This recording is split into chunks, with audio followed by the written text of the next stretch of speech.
One of the things that I love to do when I'm traveling around is prospecting minerals. And iron is one of my favorite ones because it's so beautiful in the many different crystalline forms it comes in.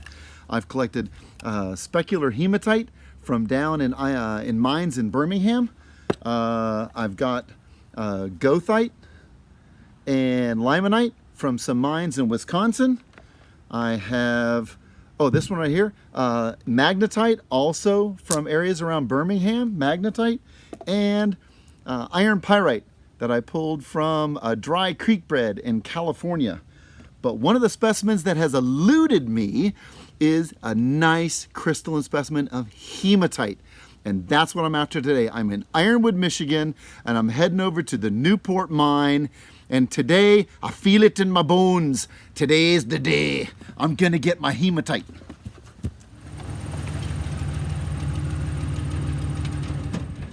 Today, we're on the Trail of Hematite.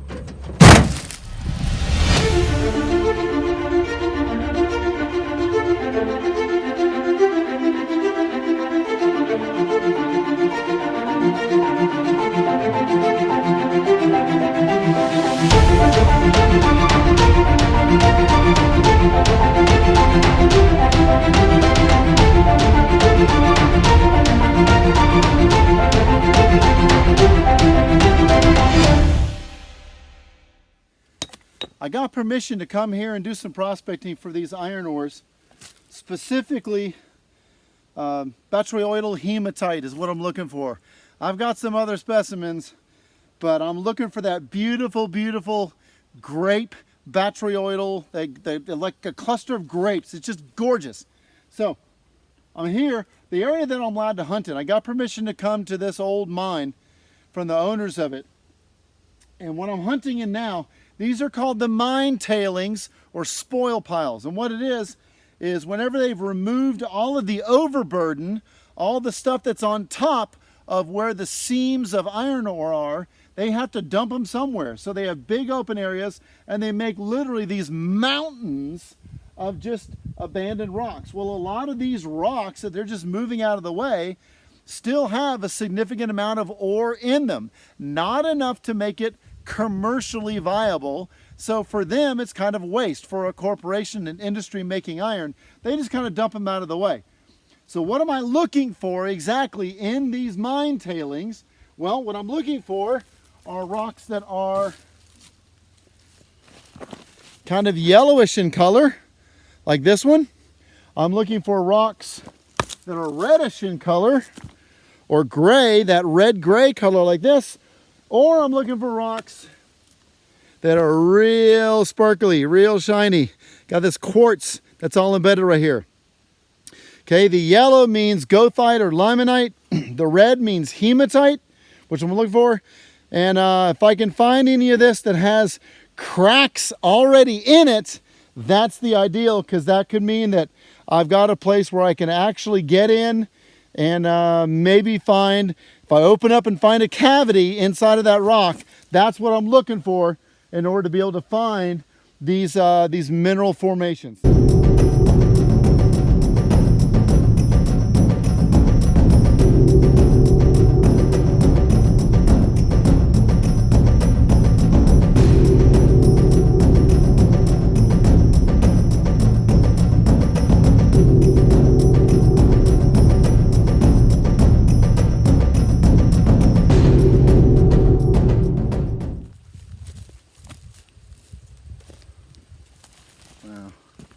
There's a nice piece right there of iron ore. Just a big chunk of hematite. Not the kind I'm looking for. It's not the batryoidal, but hey, it's a beautiful piece. That's a nice specimen. So where did all this ore come from? All these minerals that we've been looking at. Where did they come from? Well, a good clue as to what their origin was comes from this piece of granite. This granite right here, you can see it has the light colored flecks are mica. The pink stuff is feldspar. We have some quartz, a lot of quartz in there. This granite, it is believed, the best idea we have about the formation of granite is that it forms from magma that is deep, deep under the ground. It takes a long time to cool down. That magma as it's cooling down, before it cools down anyway, it's giving off a tremendous amount of heat. There's a lot of heat that's given off with this. And that heat is going to do a couple of things. As the magma is moving around, it's going to rumble, cause earthquakes. It's going to crack the surrounding bedrock. It's going to split this stuff open. Once it splits that open, that allows superheated water that's underground, trapped near that magma, to begin to work itself up through those cracks. Well, superheated water, if you've ever made rock crystals, salt crystals or sugar crystals, rock candy, if you've ever made these things, you know you got to heat that water up to dissolve in more minerals. Well, that superheated water can hold on to all of these minerals, specifically that iron that we've been looking at. And as that superheated water works its way through those cracks, basically it cools down and begins to precipitate all of those minerals out into those cracks, and it fills those in what we call veins. And that's what we're finding here. That's what they were blasting and digging for, is to find those veins of iron, of hematite and goethite, and all different kinds of things. Those are the two main types here, hematite and goethite. There might be some limonite. There's probably limonite around here too. But that's our best idea about where these minerals came from. It's called hydrothermal, meaning hot water, basically. Hydrothermal activity, that hot water heated by underground magma squirts up into cracks in the rock and deposits these minerals. So that's why we're looking in this area. This part of the Upper Peninsula of Michigan was filled with hydrothermal activity, and we're just reaping the benefits of it now.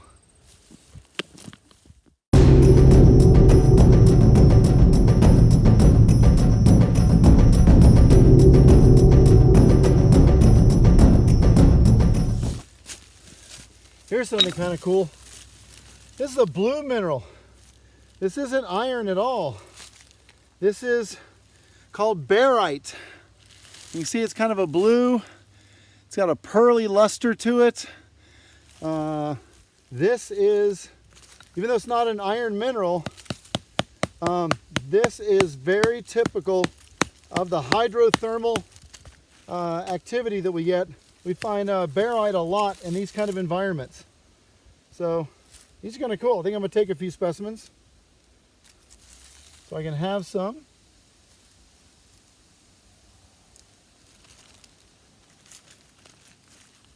This rock is just literally falling apart. Don't even need my hammers. That's good stuff. Oh, hey, here's a good reminder. Part of the leg bone of a deer. These mine tailings can be very dangerous places. Trips and falls. No bueno. No bueno. Cool.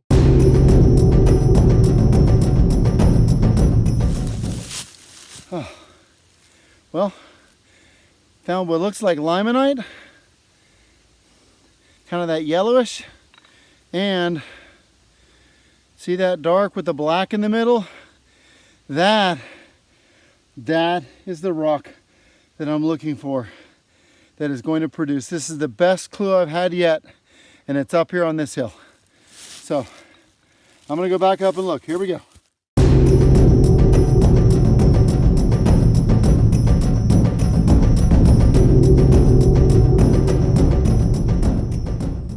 So one of the really interesting things about being in quarries like this is not just the minerals, it's also the history. You find all kinds of amazing relics. Like this is an old drill bit, what they would use to drill down into the rock, drop in the dynamite. The time that this mine was open, they were using dynamite. They dropped this down in there, put the dynamite in, blast, loosen that rock. That's what enabled them to get the ore out and be able to do, make things like drill bits like this. Really cool piece of history.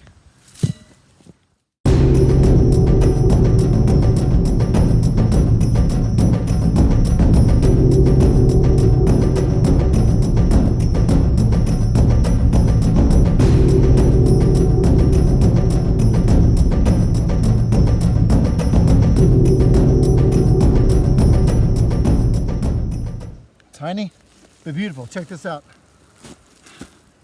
Check that one out. Tiny, but beautiful. Whoops. Tiny, but beautiful. Isn't that amazing? Just gorgeous. All right, I'm gonna keep looking. That's beautiful. That's good.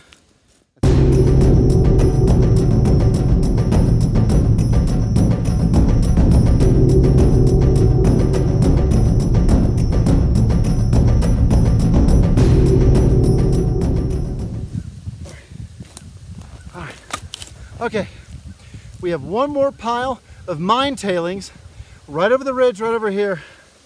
We got about a half an hour left of my time here before I gotta bug out. So, I still haven't scored. No, I haven't scored, but I've lost my water bottle. Not a good thing to lose.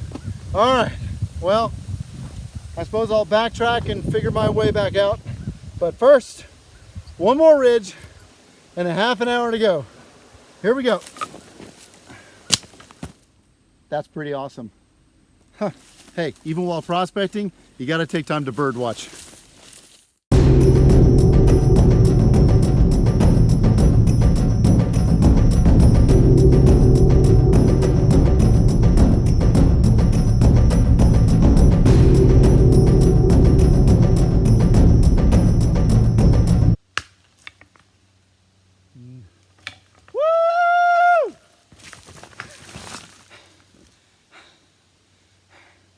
Oh my gosh. It's always in the last place you look. Or in this case, the last rock I split. All right. This, my friends, is what I've been looking for. That is botryoidal, I'm so tired. Botryoidal hematite. Would you look at that? Absolutely beautiful. Absolutely amazing. The grape shot hematite, just beautiful. That was worth 3 hours of scrambling up and down mine tailings, whacking rocks until I got blisters and cuts all over them, all over my hands. Yeah, that's worth it. That's worth the price of admission. That's what I'm here for. Oh gosh, it's been a pretty awesome day. Exploring around, looking for this. Found several different forms of hematite. I have no idea how to recognize them, how to identify them. I'm gonna have to get home and give my good friend Dan the Man Linder a call. Thumbs up. Kudos to Dan the Man. He is an awesome friend and an awesome geologist. I might have to take him out and we'll get a sandwich and we'll talk about rocks and identify some hematite. So anyway, good stuff. That's what it's worth. So found what I was looking for. Still found a lot of things I wasn't expecting, but you know what? In the words of St. Augustine, searching ways to make discoveries, discovering ways to keep on searching. That's what it's about. All right, get my hammers. I'm Gregg Thompson. I'll see you on the trail. Oh. Woo! And if you need a little reminder as to what the mineral form botryoidal looks like, if you can't quite picture a cluster of grapes, maybe a cluster of deer poo. Yeah, that works for me too. Deer poo.